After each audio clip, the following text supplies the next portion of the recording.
এই উদ্যানেই ঠাকুর অগ্রহায়ণের শেষে আগমনপূর্বক সন 1292 সালের শীত ও বসন্তকাল এবং সন 1293 সালের গ্রীষ্ম ও বর্ষা ঋতু অতিবাহিত করিয়াছিলেন। এই 8 মাসকাল ব্যাধি যেমন প্রতিনিয়ত প্রবৃদ্ধ হইয়া তাহার দীর্ঘ বলিষ্ঠ শরীরকে জীর্ণ ভগ্ন করিয়া শুষ্ক কঙ্কালে পরিণত করিয়াছিল, তাহার সংযমসিদ্ধ মনও তেমনি উহার প্রকোপ ও যন্ত্রণা এককালে অগ্রাহ্য করিয়া তিনি ব্যক্তিগত ও মণ্ডলীগতভাবে ভক্তসঙ্গের মধ্যে যে কার্য ইতপূর্বে আরম্ভ করিয়াছিলেন তাহার পরিসমাপ্তির জন্য নিযুক্ত হইয়াছিলেন।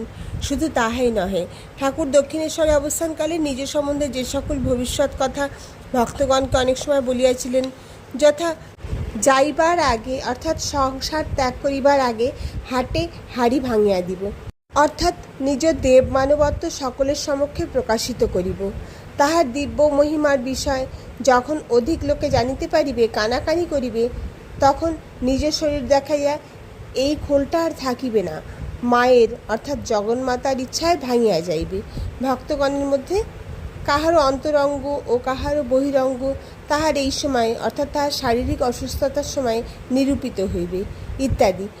সেই সকল ভবিষ্যৎবাণী সকলের সফলতা নরেন্দ্রনাথ প্রমুখ ভক্তগণ প্রতিনিয়ত প্রত্যক্ষ করিয়াছিলেন। ঠাকুর নরেন্দ্রনাথকে বিশেষভাবে বলিয়াছিলেন, মা তোকে তার কাজ করবার জন্য সংসারে টানিয়া আনিয়াছেন, আমার পশ্চাতে তোকে ফিরিতেই হইবে, তুই যাইবি কোথায়? এরা সব অর্থাৎ বালক ভক্তগণ যেন হুমা পাখির শাবকের ন্যায়। হুমা পাখি আকাশে বহু